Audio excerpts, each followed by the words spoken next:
સુરતમાં કુખ્યાત ચિરાગ ગોટીના આતંકના એક બાદ એક વિડીયો સામે આવ્યા બાદ ફરિયાદનો સિલસિલો ચાલુ થયો છે. ટ્રાવેલ્સ પાસેથી ઉછીના લીધેલા ₹18.75 લાખ પરત આપવાને બદલે તે ચાઉં કરી રિવોલ્વરની અણીએ ધમકી આપી 5,000 પડાવી લેનાર માથાભારે ચિરાગ ગોટી અને તેના ભાઈ નિરાંત ગોટીની સરથાણા પોલીસે ધરપકડ કરી 1 દિવસના રિમાન્ડ મેળવ્યા હતા.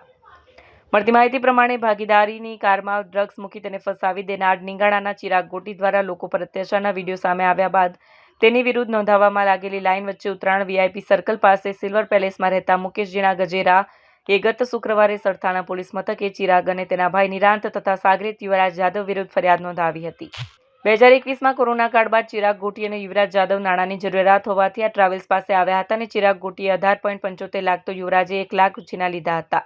અઠવાડિયામાં નાણાં પરત કરવાનો વાયદો કર્યા બાદ બંને પોત પ્રકાશ્યું. ચિરાગ ગોટી, નિરાંત અને યુવરાજે કારમાં મુકેલ ગજેરાના ઘરે ધસી જઈ રિવોલ્વર તાકી આ કોઈની સગી નહીં થાય એમ કે ધાક ધમકી આપી ₹5,000 પડાવી લીધા.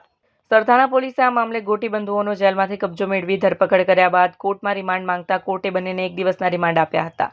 આજરોજ ચિરાગ ગોટી અને તેના ભાઈ નિરાંત ગોટીને દોરડાથી બાંધીને યોગી ચોક વિસ્તારમાં આવેલી તુલસી દર્શન સોસાયટી ખાતે લઈ જવાયો અને ઘટનાનું રિકન્સ્ટ્રક્શન કરવામાં આવ્યું. જે દરમિયાન મોટી સંખ્યામાં લોકો પણ હાજર રહ્યા હતા.